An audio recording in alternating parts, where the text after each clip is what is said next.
María tiene la concepción de su hijo por obra del Espíritu Santo, y también el nacimiento, le da nacimiento al hijo también por obra del Espíritu Santo. José nunca tiene una relación sexual con María, sino que es un padre putativo, pero es un perfecto esposo.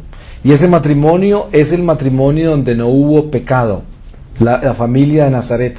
Por lo tanto, es un matrimonio real en términos espirituales, porque ese matrimonio representa el hombre y la mujer del paraíso. Sí, el hombre y la mujer del paraíso eran José y María. Esos son. Entonces, a pesar de que en José no vemos una concepción sin mancha, un hombre que nace sin pecado, no lo vemos. Sin embargo, por el restablecimiento del nuevo Adán se hace en Jesús, porque Jesús se convierte, por ser Dios mismo y por ser dentro de las tres personas igual el Espíritu Santo, porque son el mismo Dios, se convierte en el esposo de su propia madre, ¿cierto? Místicamente hablando. Fíjense en que el Espíritu Santo es parte de la Trinidad, y la Trinidad, Padre, Hijo, Espíritu Santo, son tres personas distintas, un solo Dios verdadero. Entonces, el mismo Dios que en la persona del Hijo entra en el vientre de María y la convierte en madre de Dios, ese mismo Dios se convierte luego en esposo de ella por el Espíritu Santo para traer la iglesia. Y lo que hace es que eleva a José al estado místico espiritual de un Cristo vivo.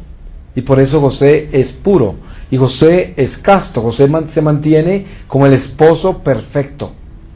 Ustedes oyen historias de ancianos que de pronto cuentan. En Colombia he escuchado varias historias así.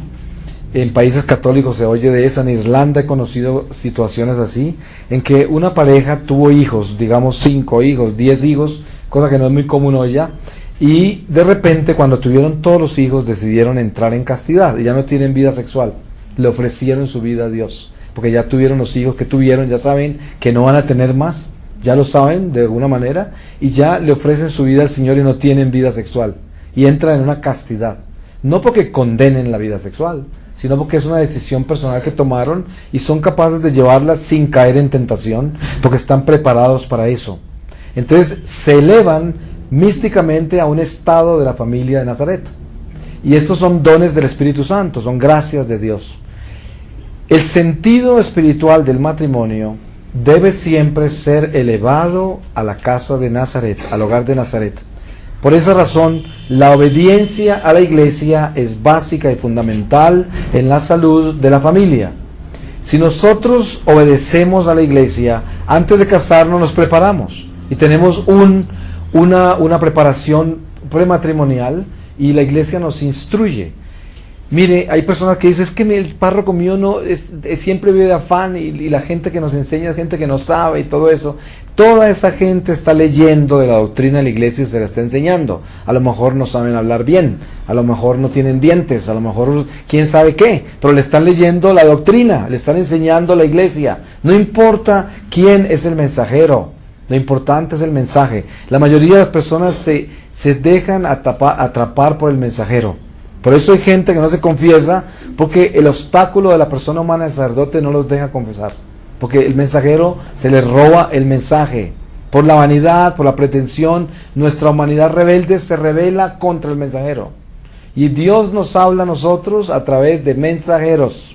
Acordémonos de eso. Dios se puede presentar como un pordiosero, se puede presentar como lo que sea. Y si uno no tiene ese amor, esa caridad, esa compasión con el prójimo, se va a perder las oportunidades de lo que Dios le quiere decir. Porque seguramente le va a contar lo que usted necesita saber a través de la persona que usted menos aprecia. Y por esa razón, Dios nos llama a amar a nuestros enemigos. Generalmente nuestros enemigos son los que nos cantan la verdad, que otros no nos cantan, ¿cierto? Y por eso nos hacen el favor de ayudarnos a crecer. Por eso los debemos amar, no solamente por eso lo dice el Señor, pero es parte. Entonces, la concepción del matrimonio católico está en comprender quién es María y quién es José. Algo muy importante en el Evangelio sobre el matrimonio católico es las bodas de Canaán. Dense cuenta ustedes todo lo que hay envuelto en esa boda. Primero, encontramos a un Jesús quien se está despertando a su divinidad, poco a poco.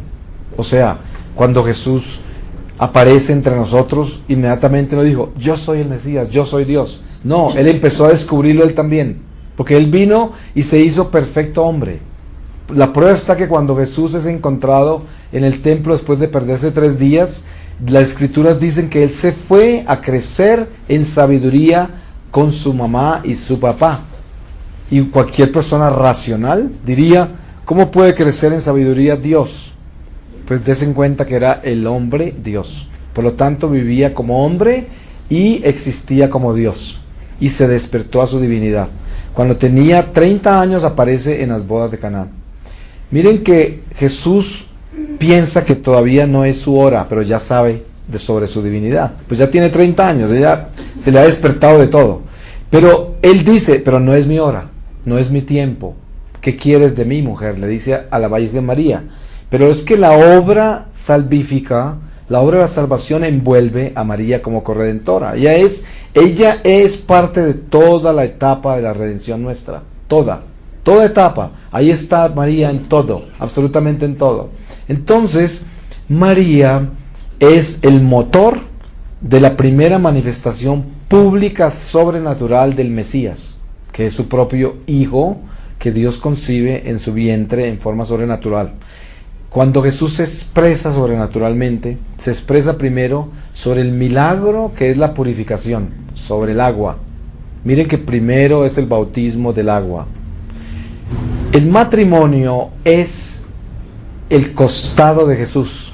El costado de Jesús es la sangre y el agua. En la sangre y el agua, que son testigos, son testigos en la tierra de esa redención, en Cristo nuestro Señor, son la unción sacramental, porque de esa sangre y de esa agua nace la Eucaristía, y la Eucaristía es el centro de todos los sacramentos, porque nosotros a través de la Eucaristía es un sol, es el sol que viene de lo alto, la luz que viene de lo alto, y ese sol es el sol a través, todo lo demás gira alrededor de ese sol. Todos los sacramentos giran alrededor de la Eucaristía. Por esa razón, del costado de Jesús brota agua y sangre. Por eso, cuando Jesús tiene el agua en esas tinajas, que era un agua para purificar, para lavar, y ese era el sentido de esas vasijas, por eso las mandó a llenar de agua, porque los judíos la usaban para purificarse con esa agua. Entonces la manda a llenar de agua, y en esa agua Él establece el misterio de los misterios. Viene a traer el milagro eucarístico de la unción sacramental del matrimonio, porque ahí establece un sacramento y eleva la ley de Moisés a una vida sobrenatural sacramental. Y del agua hace vino, y hace el mejor vino. Entonces, el matrimonio se consagra y se establece en esa sangre y en esa agua que brota del costado de nuestro Señor Jesucristo. Y esa sangre y esa agua en el matrimonio es una invitación de la Madre de la Iglesia. Y la Madre de la Iglesia se llama María, porque María es la perfecta esposa. Por lo tanto, la esposa que va a contraer matrimonio a la Iglesia entra en María, para que María invite a esa agua y a esa sangre convertirse en la unción sacramental de la unión de una mujer y un hombre en una sola carne. El hombre que entra al sacramento del matrimonio entra a través de José, y debe entrar místicamente hablando, porque hoy en día esto es casi que un escándalo decirlo, pero el hombre debía entrar también casto y puro, debía entrar virgen al matrimonio. Algo que piensen ustedes en el mundo que vivimos hoy.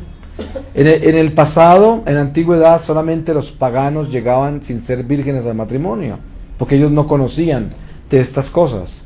Pero todo el pueblo de Dios siempre llegó virgen al matrimonio, y los católicos por generaciones, pero eso ya no existe, escasamente existe, ya ni la mujer.